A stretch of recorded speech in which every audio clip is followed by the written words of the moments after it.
Smart class के YouTube channel पर।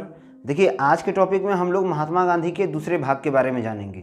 देखिए, जहां महात्मा गांधी ने पहले असहयोग आंदोलन को शुरू किया था तो उससे बहुत ज़्यादा प्रभाव पड़ रहा था ब्रिटिश के जो पूरे बोल सकते हैं शासन क्षेत्र को, और ब्रिटिश इससे जान चुकी थी कि कहीं न कहीं वो अब एक ढलने वाले सूरज के रूप में देखी जा रही है। और इसीलिए ब्रिटिश सरकार ने असहयोग आंदोलन को कुचलने के लिए बहुत सारे उपाय किए, कई प्रकार की रोक लगा दिए, कई प्रकार के प्रतिबंध लगे ताकि कोई भी क्रांतिकारी जो है वो असहयोग आंदोलन में अपना सहभागिता नहीं दिखा पाए। और उसी के तहत असहयोग आंदोलन को रोकने के लिए उन लोगों ने कई जगहों पर भारी मात्रा में गिरफ्तारी की, जिसका एक नतीजा दिखने को मिला 5 फरवरी 1922 को। देखिए, 5 फरवरी 1922 को चौरी चौरा नामक स्थान जो गोरखपुर में आता है, इस स्थान में बहुत भारी मात्रा में बोल सकते हैं क्रांतिकारियों को बेहुद्दा ढंग से मारा गया और उनके साथ निर्मम बहुत बोल सकते हैं प्रताड़ना की भावना दिखाई गई। कई महिलाओं के साथ जबरदस्ती की गई, कई महिलाओं के साथ बेइज्जती उनकी की गई, और इससे प्रभावित होकर के वहाँ के जो क्रांतिकारी थे वो उग्र हो गए और उन्होंने 1 सिपाही और 21 पुलिसकर्मियों को थाने में बंद करके आग लगा दिया। इस घटना से बहुत भारी मात्रा में बोल सकते हैं कि लोगों के अंदर गुस्सा बढ़ चुका था, और यही गुस्सा जो था इसके उल्टे अंग्रेजी सरकार के जितने भी सैनिक थे उनको देखने को मिला। उन लोगों ने भी इसमें बहुत कड़ा रवैया अपनाया, और इस हिंसात्मक गतिरोध का मुख्य कारण यह माना गया कि असहयोग आंदोलन जिस तरह से बढ़ रहा है उस तरह से महात्मा गांधी के ऊपर अब संकट के बादल मंडरा सकते हैं। महात्मा गांधी को जब इस बात का पता चला तो उन्होंने बिना देरी किए 11 फरवरी 1922 को इस आंदोलन को वापस ले लिया, अर्थात असहयोग आंदोलन जो था उसे वापस ले लिया। इस आंदोलन के लेने के बाद ही बहुत ज़्यादा मात्रा में महात्मा गांधी का विरोध हुआ।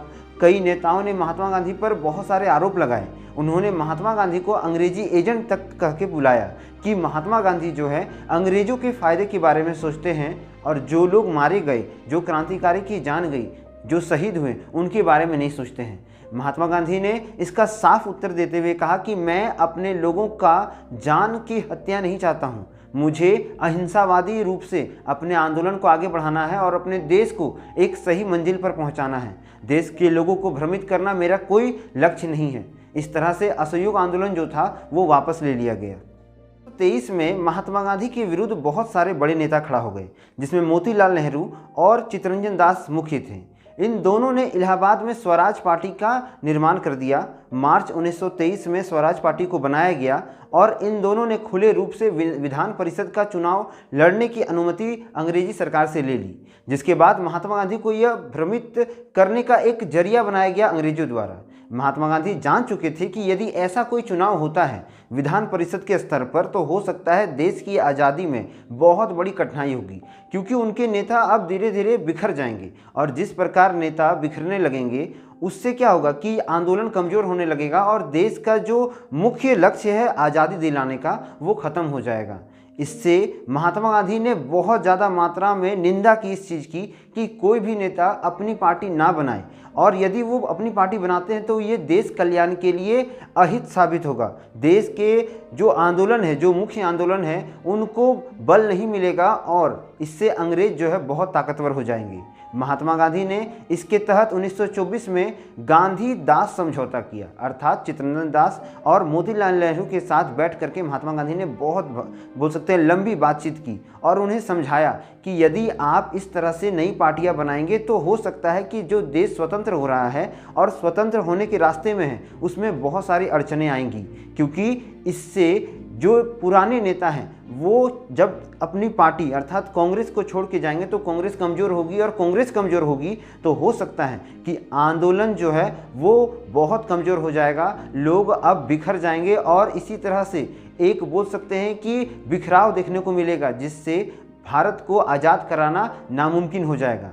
इस चीज़ को समझते हुए चित्तरंजन दास और मोतीलाल नेहरू ने अपनी स्वराज पार्टी को वापस कांग्रेस के साथ मिला लिया और महात्मा गांधी के साथ गांधी दास समझौता पर हस्ताक्षर कर दिए। देखिए, अब महात्मा गांधी ने एक नई चाल चली जिसमें सविनय अवज्ञा आंदोलन को रखा गया, और सविनय अवज्ञा आंदोलन का मुख्य लक्ष्य था 11 सूत्री जो नियम है या जो कानून है उसको सरकार से वापस करना, मतलब कि सरकार को इन 11 सूत्री नियमों को हटाना। अर्थात जिसमें नमक कानून था, जो टैक्स बढ़ाया गया था वो सब था, किसानों पर जो एक्स्ट्रा टैक्स लगता था, ये सभी तरह के 11 तरह के नियमों को हटाने का एक बोल सकते हैं कि प्रतिवेदन जो था महात्मा गांधी द्वारा और उनके जितने भी समर्थक थे उनके द्वारा अंग्रेजी सरकार के समक्ष रखा गया। और इसके तहत महात्मा गांधी ने सविनय अवज्ञा आंदोलन शुरू किया।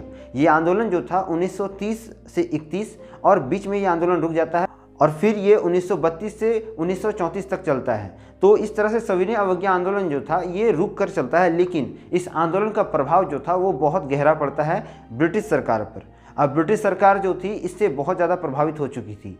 इसे देखते हुए महात्मा गांधी ने दांडी यात्रा शुरू कर दी। दांडी एक ऐसा स्थान था जहां से महात्मा गांधी ने सबसे पहले अपने आंदोलन को नमक के लिए शुरू किया था। देखिए, दांडी यात्रा जो थी 12 मार्च 1930 से लेकर 6 अप्रैल 1930 तक चलती है। यह आंदोलन जो था शुरुआत तो 78 लोगों से हुआ था, किंतु धीरे धीरे इसमें लाखों लोग जुड़ गए और इसके अंतिम समय में इस आंदोलन ने बहुत भयावह रूप दिखाया था ब्रिटिश सरकार को। और ये पहली दफ़ा था जब पूरे विश्व की मीडिया जो थी वो महात्मा गांधी के पीछे पीछे दौड़ रही थी और हर कवरेज को करके किस तरह से दांडी यात्रा को सफल बनाया गया, इसे महात्मा गांधी ने जितने भी रिपोर्टर थे उन्हें दिखाया। अब ये परेशानी जो था और जो भारत में घट रहा था घटना, इसकी जो भनक थी पूरे विश्व को लग चुकी थी।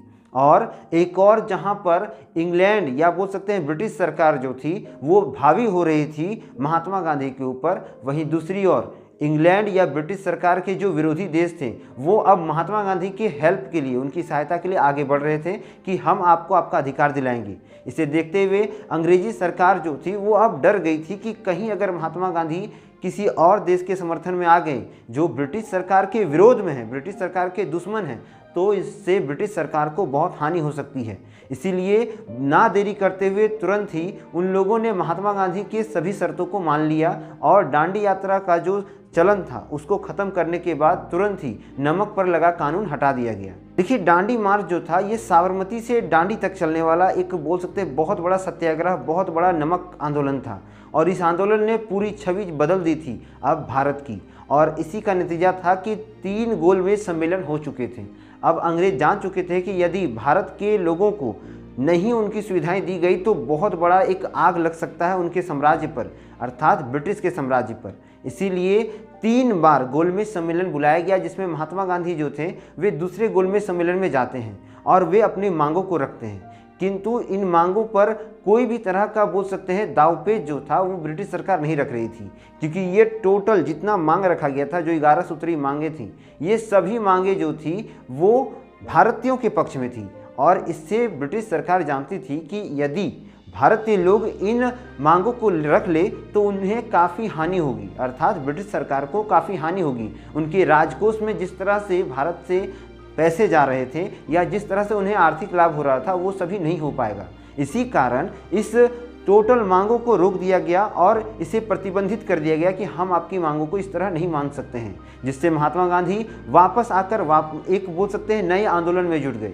यह आंदोलन जो था, ये आंदोलन का जो मध्यस्थता हुआ था, अर्थात दूसरा जो गोलमेज सम्मेलन हुआ था, ये महात्मा गांधी और ईरानी के बीच हुआ था। तो महात्मा गांधी और ईरानी एक्ट भी से कहते हैं या महात्मा गांधी और ईरानी बोल सकते हैं कि समझौता भी कहा जाता है। इस तीनों गोलमेज सम्मेलन में मुख्य बात यह हुई थी कि तीनों गोलमेज सम्मेलन में डॉक्टर BR अम्बेडकर ने भाग लिया था और तीनों में उन्होंने दलितों के लिए आवाज़ उठाई थी। उन्होंने दलितों के लिए इतनी ज़्यादा मांगे रखी जिससे पूरे भारतीय में जितने भी दलित हैं उनका भला हो सके और उन्हें एक अच्छा स्थान मिल सके उनके सोसाइटी में। इसी के कारण BR अम्बेडकर ने तीनों गोलमेज सम्मेलन में अपनी मांगों को रखा और इन मांगों को रखने के बाद अंततः जो मांग उन्होंने 1930, 1931 और 1932 में रखा था, अंततः उन्हें 1932 में सफलता मिली और कैमिनल अवार्ड के तहत से 71 निर्वाचित बोल सकते हैं क्षेत्रों को चुन करके ब्रिटिश सरकार ने दलितों को दिया था और BR अम्बेडकर को इसका बोल सकते हैं मुख्य समर्थक बताया था। तो महात्मा गांधी इस चीज़ को समझ चुके थे कि अंग्रेज जो है यहाँ पर फूट डालो और राज करो की नीति को लाना चाहता है और उसी के तहत महात्मा गांधी ने B.R. अम्बेडकर से 26 सितंबर 1932 को एक रिक्वेस्ट किया कि आप 71 के जगह 147 निर्वाचित क्षेत्र ले लीजिए, किंतु कम्युनल अवार्ड को आप वापस कर दीजिए और जो आपने दलितों के लिए, या बोल सकते हैं जो दलितों का नेता और दलितों का जो मतदान का जो प्रक्रिया है उसको ख़त्म करिए, ताकि जिस तरह से दलित को ही नेता बना सकता है, ये नियम जो है ये देश को वापस कमज़ोर कर देगा उसके स्वतंत्रता के रास्ते में। इसीलिए इस बात को समझते हुए B.R. अम्बेडकर ने महात्मा गांधी का समर्थन किया और उन्होंने कम्युनल अवार्ड को वापस किया, जिसके तहत अब 71 सीटों की जगह दलित जो थे 147 सीटों में खड़े हो सकते थे, लेकिन उन दलित नेताओं को चुनने का अधिकार सबके पास था, ना सिर्फ दलितों को।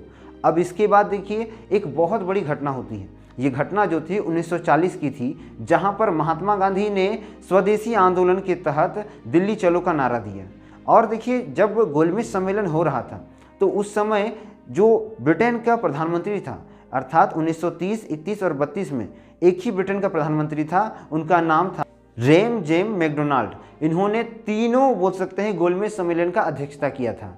लेकिन 1940 की आबो हवा बदल चुकी थी और महात्मा गांधी के साथ बहुत भारी मात्रा में समर्थक जुट चुके थे। इसलिए महात्मा गांधी अब चाहते थे कि किस तरह से एक बहुत बड़ी राजनीतिक दल और राजनीतिक रूप से क्रांतिकारियों को आगे बढ़ाया जाए और देश को जल्द से जल्द स्वतंत्रता मिले। इसीलिए महात्मा गांधी ने अब बहुत बड़े आंदोलन करने का निर्णय ले लिया था। इसी के तहत महात्मा गांधी ने व्यक्तिगत सत्याग्रह, या इसे आप दिल्ली चलो भी का नारा कह सकते हैं या दिल्ली चलो का आंदोलन कर सकते हैं। इस आंदोलन का जो मुख्य अध्यक्ष पहले बनाया गया, जिसमें विनोबा भावे ने बढ़ चढ़कर हिस्सा लिया। उसके बाद जवाहरलाल नेहरू ने, यह आंदोलन जो था सबसे पहले पावानगर महाराष्ट्र में शुरू किया गया था, जिसके बाद बहुत भारी मात्रा में बंदरगाही क्षेत्रों में क्रांतिकारियों का आंदोलन देखने को मिला। वहाँ के काम ठप होने लगे, जिससे ब्रिटिश सरकार को आर्थिक क्षति होने लगी। क्योंकि महाराष्ट्र का जो क्षेत्र था वो अत्यधिक बंदरगाही क्षेत्र था, इसलिए इस क्षेत्र में जितना ज़्यादा मात्रा में आर्थिक क्षति हो रहा था अंग्रेज़ों को, इससे अंग्रेज बहुत ज़्यादा प्रभावित हो गए थे और उन्होंने बहुत कड़ाई से, बोल सकते हैं बहुत क्रूरता से अब भारतीय क्रांतिकारियों को मारना शुरू कर दिया। और इसका जो परिणाम था, ये महात्मा गांधी जान रहे थे कि जब तक हम लोग अहिंसा के रास्ते में रहेंगे हमारा अंग्रेज बाल भी बांका नहीं कर सकते हैं। किंतु अंग्रेज़ों ने कई जगहों पर 3rd डिग्री लाठीचार्ज और बहुत सारे गलत घटनाओं को किया ताकि इस क्रांतिकारी आंदोलन को कुचला जा सके। फिर भी वो पूरी तरह सफल नहीं हो पाए। युद्ध का दौर चल रहा था, तो इस दौरान फिर से ब्रिटिश सरकार ने महात्मा गांधी से रिक्वेस्ट किया कि महात्मा गांधी आप अपने लोगों को हमारे सेना में भर्ती करवाओ और इससे हम आपको स्वतंत्र कर देंगे। महात्मा गांधी के साथ उनके सभी समर्थक जान चुके थे कि जिस तरह से प्रथम विश्व युद्ध के दौरान अंग्रेज़ों ने उन्हें धोखा दिया था, तो हो सकता है इस बार वो फिर से ऐसा करेंगे। इसलिए महात्मा गांधी ने इसके जगह पर उल्टा काम कर दिया। उन्होंने अब भारत छोड़ो का आंदोलन शुरू कर दिया और साथ ही साथ उन्हें कई ऐसे देश का समर्थन था जो ब्रिटिश सरकार के विरोध में थे। तो महात्मा गांधी ने इन सभी दमखम का प्रयोग 1942 में किया और 8 अगस्त 1942 को महात्मा गांधी ने भारत छोड़ो आंदोलन की शुरुआत कर दी। इससे ब्रिटिश सरकार जो थी काफ़ी घबरा गई और उन्होंने अब महात्मा गांधी के विरोध में या महात्मा गांधी के विरुद्ध एक बोल सकते हैं अरेस्ट वारंट जारी कर दिया, जिसके तहत महात्मा गांधी और उनके सभी समर्थकों को गिरफ्तार करना था। इसके बीच में क्रिप्स मिशन भारत आया और भारत आने के बाद उन्होंने महात्मा गांधी के साथ समझौता करने का प्रयास किया। उन्होंने कई शर्तें दी कि यदि आप हमारी युद्ध में सहायता करते हैं तो हम आपकी कई मांगों को पूरा कर देंगे। लेकिन महात्मा गांधी ने साफ कह दिया कि यह दिवालिया हो चुके बैंक का चेक है, अर्थात क्रिप्स के प्रस्ताव को उन्होंने दिवालिया हो चुके मतलब बर्बाद हो चुके बैंक का चेक है। वह बैंक जो पूरी तरह बर्बाद हो चुका है, क्योंकि दूसरे विश्व युद्ध में इंग्लैंड जो था और ब्रिटिश सरकार जो थी काफ़ी कमज़ोर हो चुकी थी। उनके लाखों सैनिक मारे जा चुके थे और लगातार वे अपने क्षेत्रों में सिकुड़ रहे थे और उनके जो विरोधी देश थे उन पर हावी हो रहे थे। और महात्मा गांधी ने मुस्कुराते हुए क्रिप्स मिशन को वापस भेज दिया, जिसके बाद अंग्रेज जो थे बहुत नाखुश हुए और उन्होंने 0 आवर अरेस्ट नीति के तहत महात्मा गांधी और उनके समर्थकों को गिरफ्तार करना शुरू कर दिया। जब महात्मा गांधी की गिरफ्तारी हुई तो ये आंदोलन रुकने के बजाय और अधिक उग्र हो गया, क्योंकि अब पूरा जनसैलाब जो था वो जान चुका था कि अंग्रेज की कमर टूट चुकी है और वह धीरे धीरे बहुत कमज़ोर हो चुका है। दूसरे विश्व युद्ध में। और साथ ही साथ जिस तरह से महात्मा गांधी को गिरफ्तार किया गया, इस चीज़ से सभी लोग क्रोधित थे और अंततः इस तरह से अंग्रेज़ों ने 15 अगस्त 1947 को अपना बोल सकते हैं कि नियम कानून को हटा करके भारत को स्वतंत्र करना शुरू किया। देखिए, महात्मा गांधी के इस पूरे काल में बहुत सारी घटनाएं हुई। इनके पूरे जीवन चक्र में ऐसी घटनाएं हुई जहां पर इन्हें बहुत महापुरुषों से कई सारी उपाधियां मिली। इन्हें बहुत जगहों पर महात्मा कहा गया। इन्हें महात्मा कहने की उपाधि जो थी वो रविन्द्रनाथ टैगोर ने दी थी जब उन्होंने चंपारण का दौरा किया था। उसी प्रकार इन्हें केसरे हिंद भी कहा जाता है और कई जगहों पर इन्हें प्यार से बापू भी कहा जाता है। देखिए, महात्मा गांधी का जो पूरा बोल सकते हैं कार्यकाल था, ये बहुत ही बोल सकते हैं सराहनीय था। उन्होंने देश के लिए बहुत कार्य किए और अपने जीवन में देश के लिए हमेशा लगे रहे। लेकिन एक बहुत ही दुखद घटना होती है जहां पर नाथूराम गॉडसे ने महात्मा गांधी को गोली मार दी। कहा जाता है कि नाथूराम गॉडसे पाकिस्तान और भारत के बंटवारे का समर्थन करने के कारण महात्मा गांधी को गोली मारी थी और उसमें जो पक्षपात हुआ था उसके कारण वो काफ़ी ज़्यादा दुखी थे। 30 जनवरी 1948 को महात्मा गांधी को गोली मारी गई और पूरा देश जो था उस समय गमगीन था। पूरा देश जो था वो मायूस हो चुका था क्योंकि एक राष्ट्रपिता की मृत्यु हुई थी। और इस चीज़ को कभी नहीं भूला जाएगा कि महात्मा गांधी जो थे उन्होंने देश के लिए क्या क्या नहीं किया है। आज भी विश्व के कई देशों में महात्मा गांधी की जो मूर्तियां हैं उन्हें लगाई गई हैं और लोग उनका सजदा करते हैं।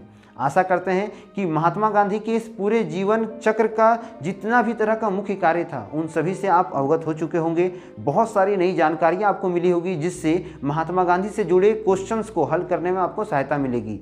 मिलेंगे हम लोग अगले वीडियो में। तब तक के लिए चैनल को लाइक करें, शेयर करें, सब्सक्राइब करें। वंदे मातरम। भारत माता की जय।